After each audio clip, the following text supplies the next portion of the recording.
By the gentle waters you will safely lead me, in green pastures feed me, knowing what is best.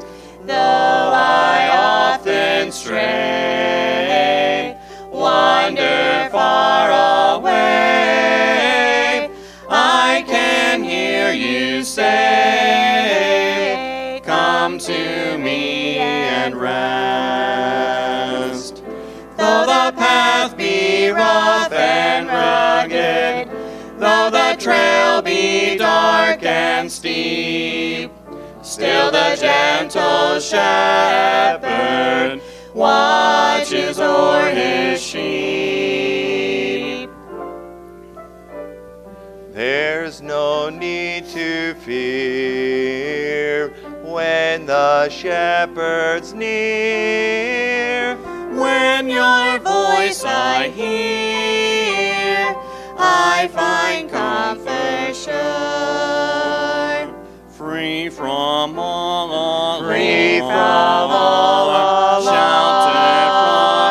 sheltered from all, safely in your arms, I can rest assured. With the flock abiding, all my needs supplying,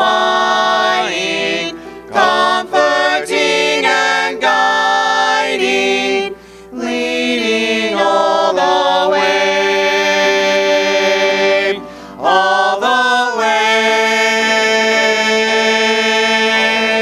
Jesus, loving shepherd, you'll forsake me never, in your flock forever. I am not alone, not alone. Though the darkness hide me, you are close beside me. Gentle shepherd, guide me till I'm safely home, till I'm safely home, safely home.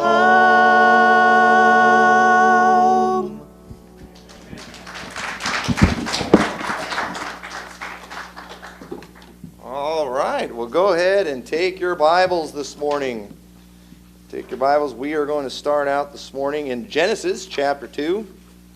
Genesis chapter 2 this morning. Of course, it's Valentine's Day today, and you know, we're all kind of programmed as all the things we're supposed to do around the holidays. You know, all the stuff we're supposed to buy. You got to get the flowers and do all those things. You got all the traditions. You got to take your wife out to eat and all that kind of stuff, and do all those things that you're obligated to do. And you know, we're so programmed anymore when it comes to everything. You know, just how we're supposed to respond on holidays. I mean, through advertisement, you know, they've programmed us so much that, you know, they can get people literally to go stand in line in the cold for just a few hours on Thanksgiving, okay, when they should be at home relaxing, so they can go save just a few bucks, you know, on a DVD or maybe, you know, a little more on a television or something. They can get people to fight over that stuff. And not only can they get people to do that and spend a fortune, but people love it. I mean, that's how programmed we are. I mean, we do those things and we love it. We have all kinds of fun doing it, and it's pretty sad. And unfortunately, though, there's a lot of areas where we've been programmed. We've gotten caught up in a lot of what the world teaches on these things, and some of these things end up causing devastating results for us. They cause a lot of heartache and a lot of problems. And this morning I want to talk about how to be the perfect couple, because on Valentine's Day it's all about couples, isn't it? You know, and if you don't have somebody, you know, then you're supposed to feel bad. And it's like, you know, I'm thankful for my wife. I'm thrilled to death that I'm married. But you know, the Bible still says, art thou bound to a wife? Seek not to be loosed. Art thou loosed from a wife? Seek not to be bound. You know, we're all taught that if you don't have somebody, to be uncontent and, you know, to obsess over it and go get whoever you can. And that's not the case. You can be happy and be single too, okay? And so don't fall for all the stuff the world tells you.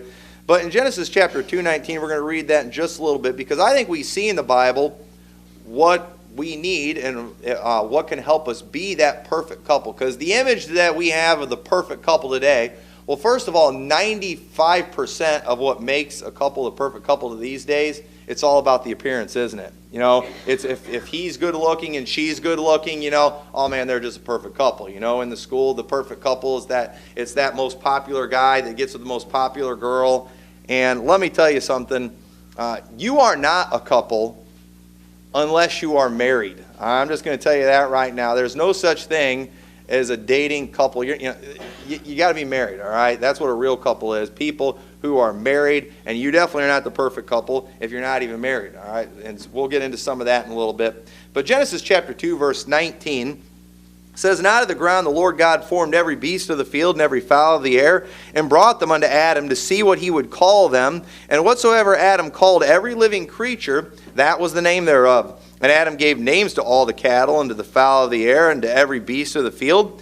But for Adam there was not found an helpmeet for him. And the Lord God caused a deep sleep to fall upon Adam, and he slept, and took one of his ribs, and closed up the flesh instead thereof. And the rib which the Lord God had taken from the man made he a woman, and brought her unto the man. And Adam said, This is now bone of my bones, and flesh of my flesh. She shall be called woman, because she was taken out of man. Therefore shall a man leave his father and his mother, and shall cleave unto his wife, and they shall be one flesh." All right, so right there we see the first couple. We see the first man, the first woman. We see too that they were, they were perfect, okay? And obviously because they were without sin at the time, this was before the fall of man. But we're going to see some things here in, well,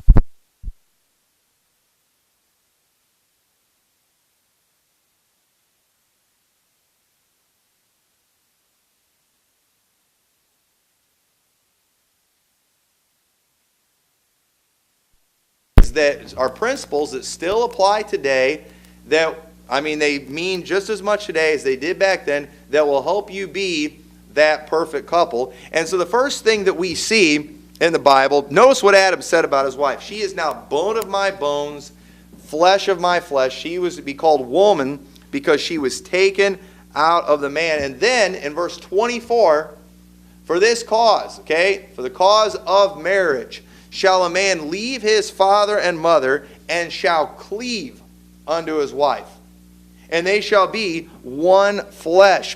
So first thing you need to do to be that perfect couple is not go and find someone and try them out for a while, and then find another one and try them out for a while. No, you get that one person and you cleave to them. You don't let them go. You marry that person, and you marry that person, and it's a permanent thing. You stay with them for the rest of your life. You cleave unto them. You hang on to them. You don't let go of that person. And unfortunately today, when it comes to relationships, it's something you just try.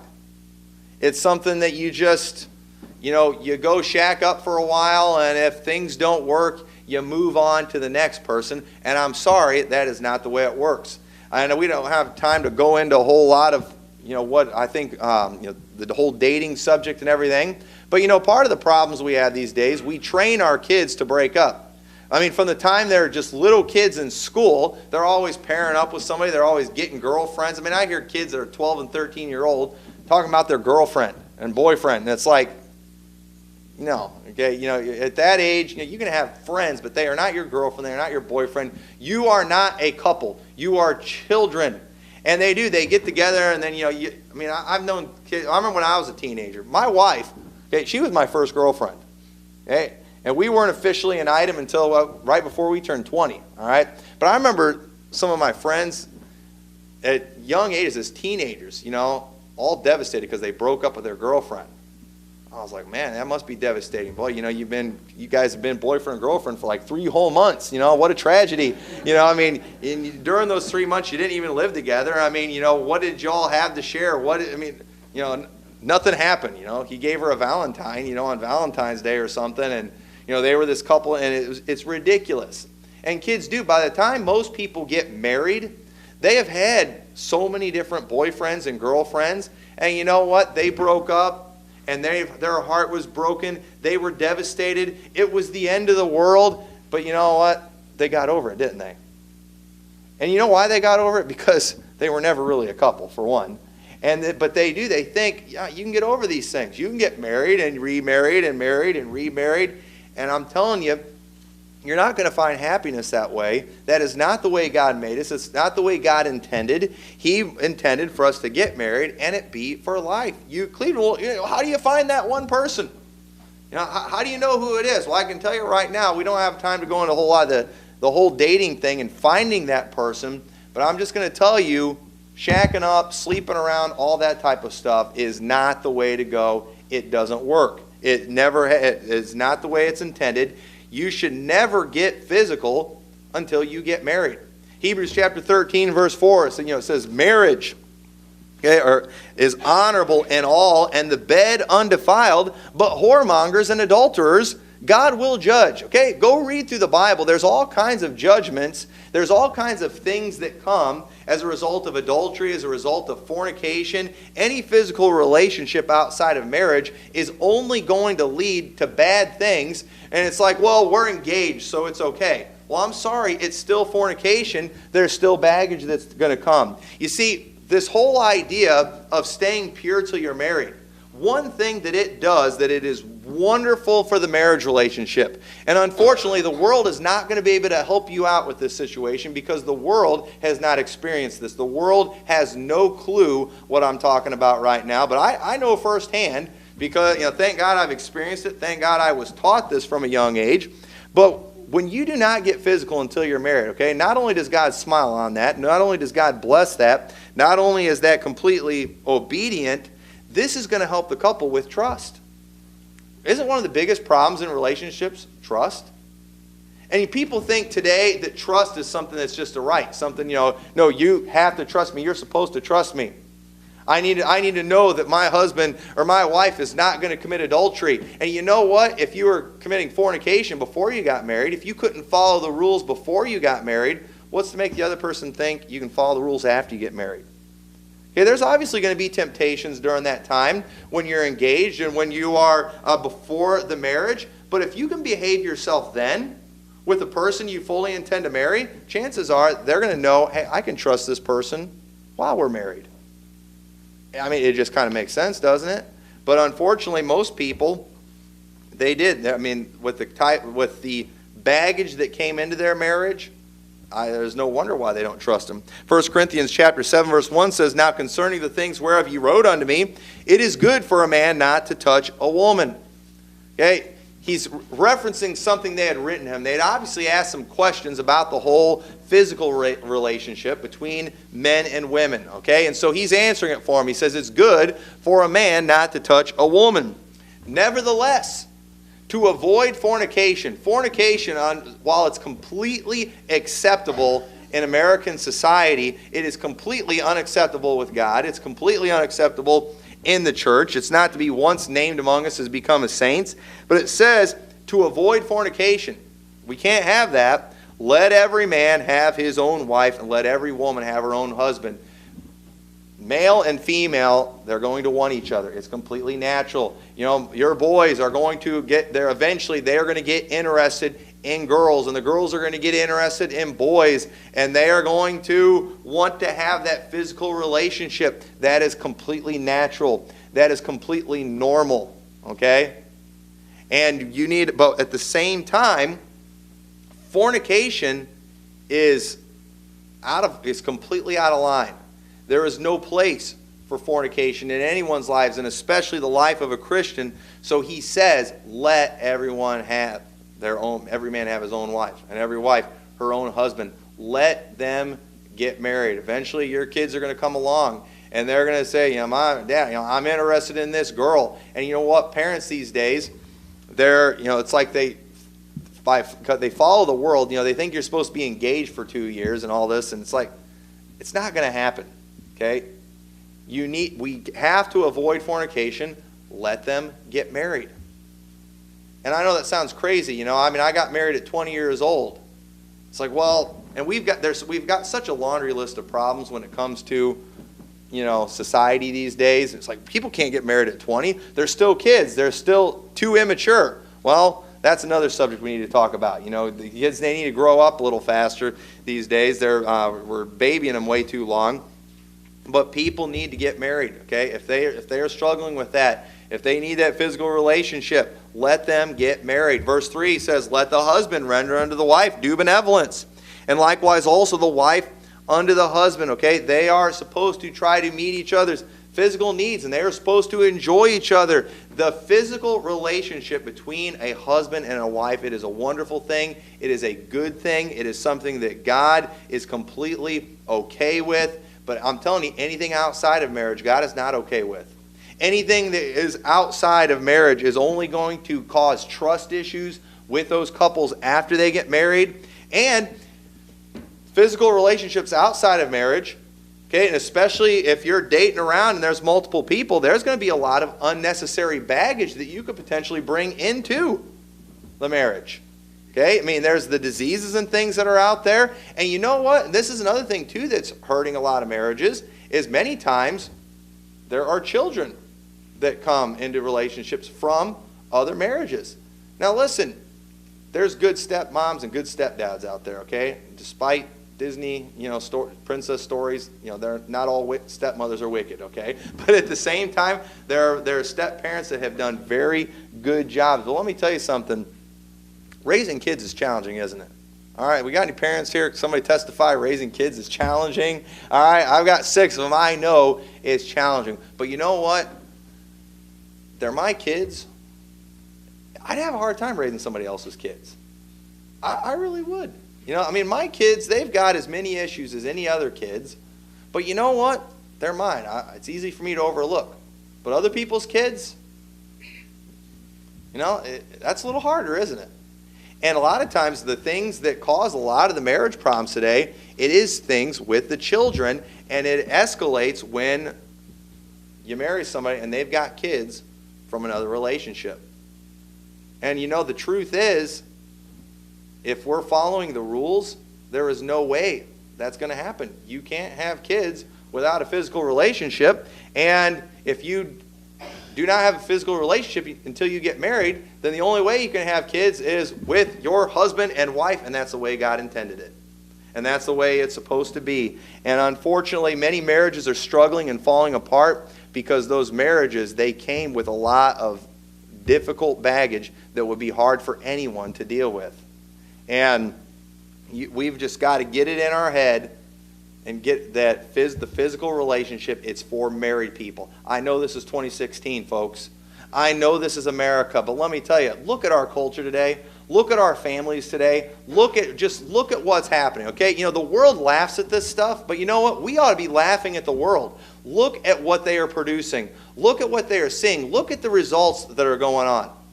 I don't have these problems. I've seen people, I've worked with the people that were devastated when they found out their girlfriend was pregnant and they didn't know what to do. I have talked to people who were, crying and devastated because they found out they were about to have a kid with somebody that they weren't married to and with somebody that, they weren't in a relationship with. You keep yourself pure until you get married and you be only with the one that God gave you. You don't have those problems. These things are devastating for people. I have known people who financially just can't seem to make it because they're paying child support to multiple women. I knew a guy who was working, he had the same job I did. He had 2 other part-time jobs because he's got child support he's paying for 3 different kids with 2 different women, and he can't get ahead. And I'm telling you right now, kids are expensive, and kids are even more expensive when they're not in your home. Okay? And this is just simple math here, okay? But my kids are expensive. Okay? Having a family is expensive. Okay? You should see our grocery bill. But you know what? If my wife decided, you know what? I've had enough of you, and she goes on somewhere else, those are my kids, aren't they? Guess what's going to happen when all the stupid court stuff starts going on? I'm going to have to start paying some child support and things. But now, if she's not living with me, now we've got another house, don't we? She's got to have another house, another place to stay. We've got 2 sets of bills, 2 sets of utilities. I can barely pay the ones I have right now. You know how much more expensive it is to raise kids in 2 different households than in one household? It doesn't work. It's even more expensive. You would think, okay, well, what if she goes and gets another guy? And what if you go and get another woman? Even then, it's still more expensive. You still spend more. The cheapest way to do things is get that one wife. You've all heard it's cheaper to keep her. All right? I think that's in the Bible somewhere. If not, in these new versions, they should put that in there. But it's true. It is true. And we've got couples today, or people who used to be couples, trying to figure out how they're going to make it financially, how they're going to pay the bills, how they're going to do things. And it's almost impossible when you're in 2 separate households. That is not the way it was intended. It's not the way it works. And you're good luck having consistency raising those kids. That's not how it works. You've got to find that one person and just don't let go of them. Don't let go of them. Hang on to them. We're just not compatible. We'll get compatible. Work on those problems. Work on these problems. Figure it out. Adapt to each other. Become one. Start working together. And that brings us to our next point. Look what it says in verse 15 of Genesis chapter 2. It says, the Lord God took man and put him in the Garden of Eden to dress it and keep it. Adam had a very specific purpose. He had a job. He was supposed to take care of the Garden of Eden. That was his job. That was his role. That was his calling in his life. That was why God put him in the Garden of Eden. But notice that he needed help. He needed somebody to work with him. Verse 20 of Genesis chapter 20, Adam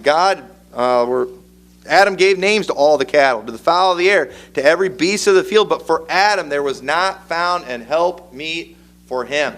Adam needed help. We all need help, okay?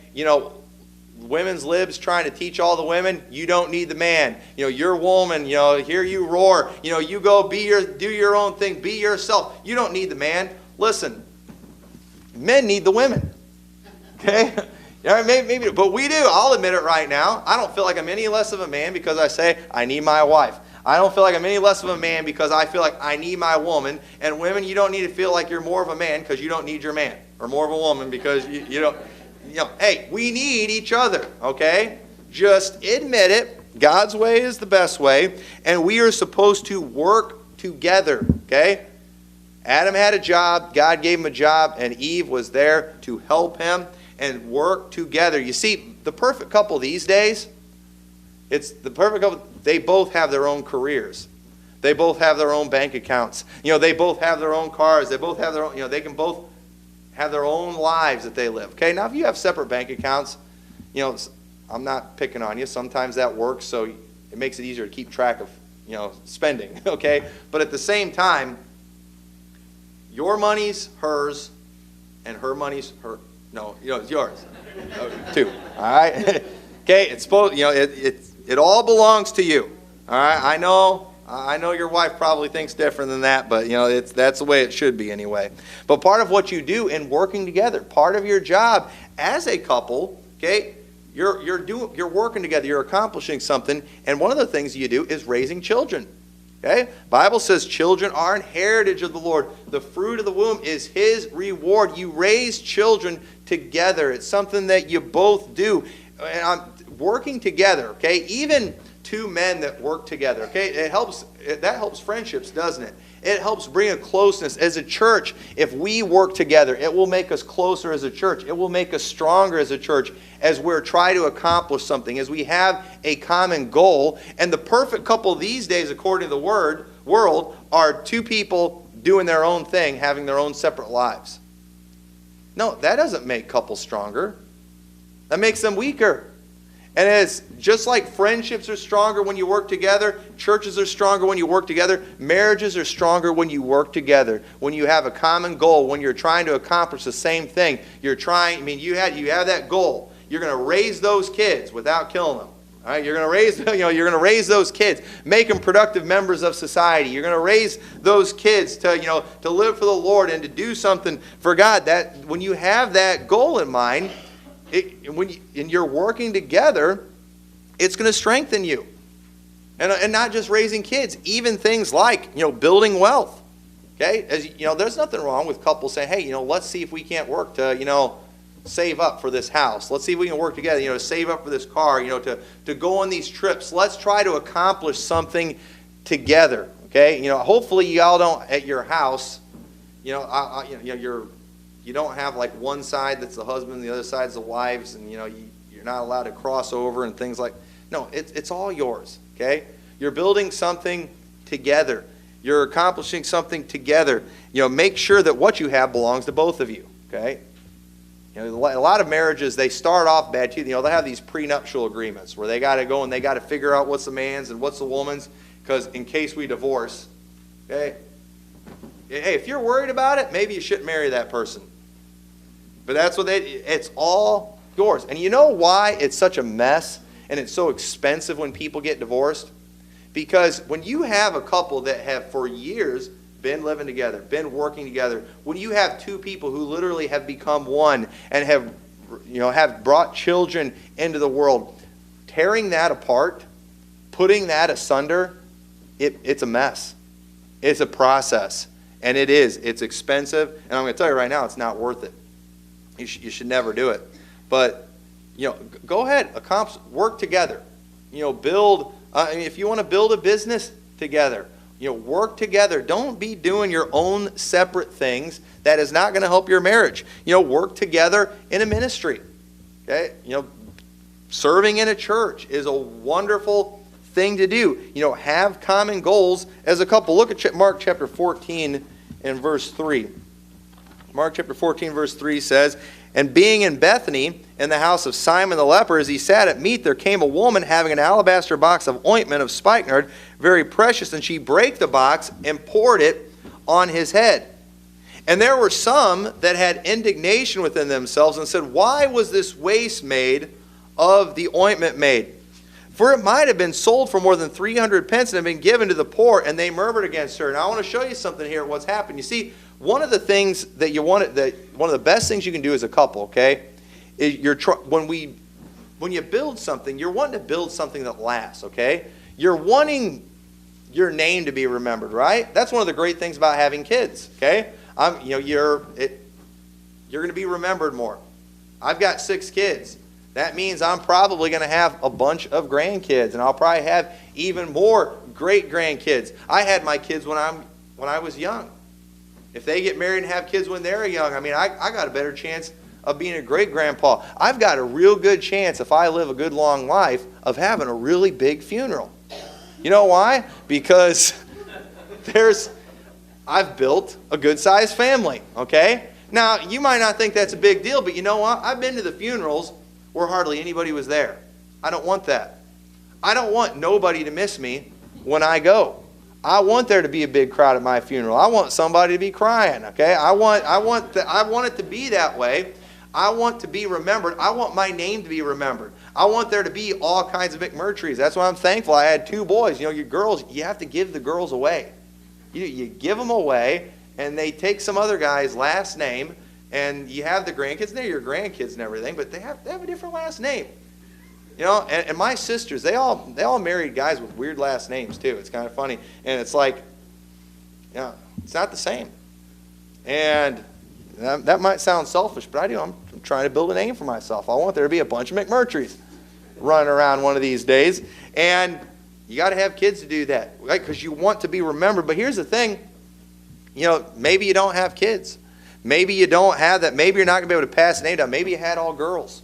Okay, I just found out my brother-in-law, he's about to have his 3rd girl. And it's like, man, you got to have a boy. You got to pass the name down.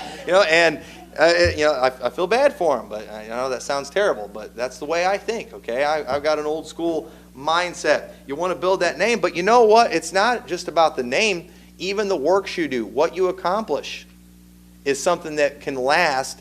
It's something that can be remembered. And look at what Jesus said about this woman who used this expensive ointment on Jesus. He said in verse 6, "Let her alone. Why trouble ye her? She hath wrought a good work on me. For ye have the poor with you always, and whensoever ye will, ye may do to them good. But me ye have not always. She hath done what she could. She has come aforehand to anoint my body for the burying. Verily I say unto you, wheresoever this gospel shall be preached throughout the whole world, this also that she hath done shall be spoken of for a memorial of her. We still talk about this woman today. She's been talked about all over the world because of the work that she did.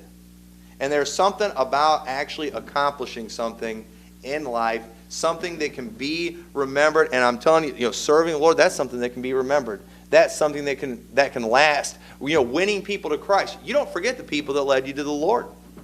You're not going to forget that. Those people aren't going to forget that for all eternity. That's something, and as a couple, you can do that together. You can be a help to your church. You can be a help to other people in the church. You can mentor people. You can be a spiritual, leader in people's lives, and you can make a difference, and that's something that will last for all eternity. You can work to build wealth, but you know what? Eventually that wealth is going to go away. You can lose that wealth. The economy can collapse. You can get sick and not be able to keep those things. You might have to sell it all away. It can go quick, but let me tell you, the things you do spiritually, they last forever.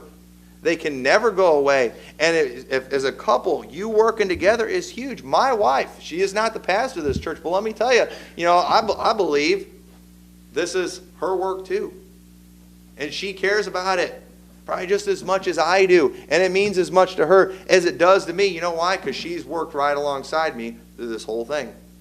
My kids, it's the same way. My kids are involved in this.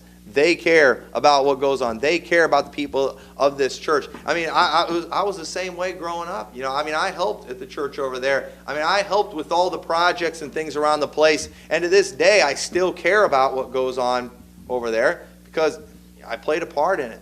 I did the work, and it means a lot to me. And I'm telling you, couples would be wise to work together in spiritual things that last for all eternity. It will make you stronger. And we do. We work together in the ministry. But then finally, what makes a good couple, or a perfect couple, it's the couple that enjoys each other. Okay? Proverbs chapter 5, verse 18 through 20. Proverbs chapter 5, verse 18 through 20. I've heard about the couples, they take the separate vacations because they have more fun that way. And, that's too bad, there's some couples, they do better apart. He travels for business or whatever, and that works out good because when they're together, it's not too good. But the Bible says, let thy fountain be blessed and rejoice with the wife of thy youth. Let her be as a loving hind and pleasant roe. Let her breast satisfy thee at all times, and be thou ravished always with her love. And why wilt thou, my son, be ravished with a strange woman, and embrace the bosom of a stranger? You should enjoy each other as a couple. Enjoy the physical relationship. I like in Genesis chapter 26, we see Isaac and Rebekah and Abimelech. He saw them together, and Isaac had said that it was his sister, if you remember the story. But he was looking out a window and he sees them, and it says they were sporting together. And basically, that term sporting, it means, to play. And the way they were playing with each other, I guess you would say, or enjoying each other, it was very clear this wasn't a brother and sister. And Abimelech knew, hey, that's his wife. Okay, and you all know that story. But you know what? They were just enjoying each other. There is nothing wrong with husbands and wives enjoying each other and having fun together. That God is completely okay with that.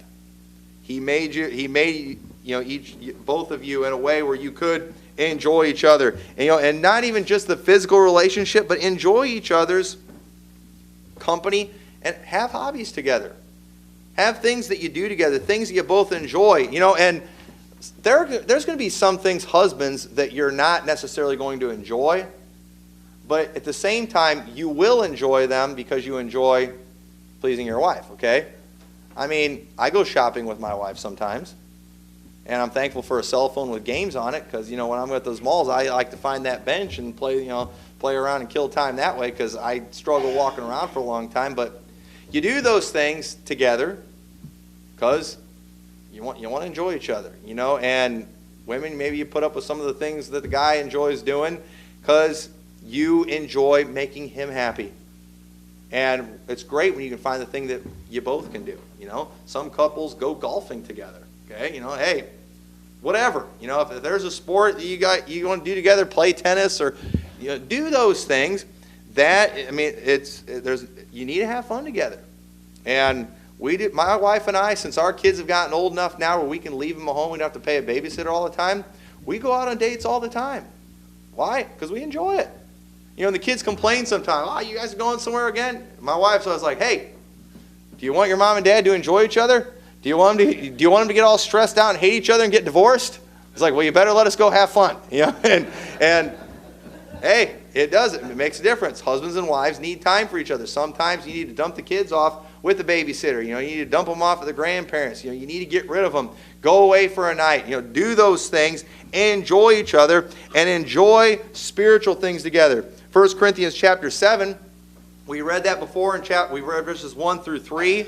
In verse 3 it says, "Let the husband render unto the wife due benevolence, and likewise also the wife unto the husband. The wife hath not power over her own body, but the husband. And likewise also the husband hath not power of his own body, but the wife. Defraud ye not one another, except it be with consent for a time, that ye may give yourselves to fasting and prayer, and come together again, that Satan tempt you not for your incontinency." Right here we see that when it comes to spiritual things like fasting and prayer, okay, if you as a husband, you decide, "Hey, I need some time to focus on spiritual things. I need some time of fasting and prayer," and you know what? We're not going to be able to have a physical relationship during this time. You need your wife's permission before you can do that, husbands. And wives, you need your husband's permission before you can do that. Because you know why? That spiritual journey that maybe one of you is trying to go on, it's not just yours, okay? It's up to both of you. You work together even on the spiritual things. I can't just up and decide that, you know what?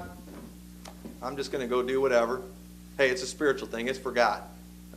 I gotta let my wife know. I can't just go and decide, you know what? I'm going to go on a missions trip for a month. Okay? Well, I'd be leaving my wife home for a month with the kids without me. She might have a problem with that. Well, you know what? If you were a submissive wife, you would let me do that. If you were a spiritual wife, you let me. I'm going to win people to Christ. What's wrong with you, woman? You need to get right with God.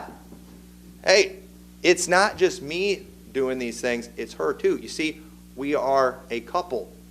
We are one unit. The Bible says they are no more twain. They are no more two. We are not two anymore, but one flesh.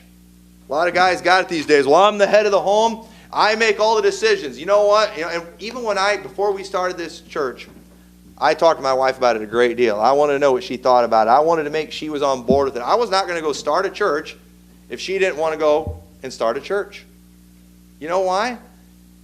Because if she didn't want to do this, if she didn't want to help and be a part of it, it would make it very difficult.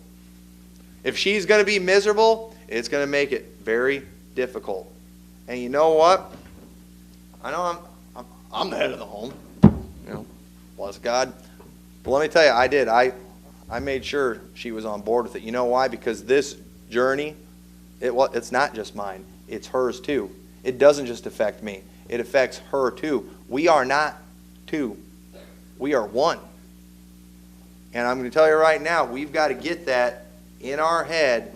You are no longer twain, but one. Too many married couples today are living two completely different lives. We've got to get back to realizing we are one flesh. We have the same goals. We're working for the same things. And so you find that one, and you don't let them go. You have the right mindset, understanding what you are, and if you'll do that, you'll be able to be that perfect couple. You will actually be a couple. These people that are shacking up today that aren't married, they're not couples. The prom king and queen, they're not couples. Okay, they're going to break up before the year's over. Okay, they're not a couple. A couple are those who are married. And when you get married, you cleave to your wife. You don't let her go. You hang on. You're one flesh. So with that, let's all stand together.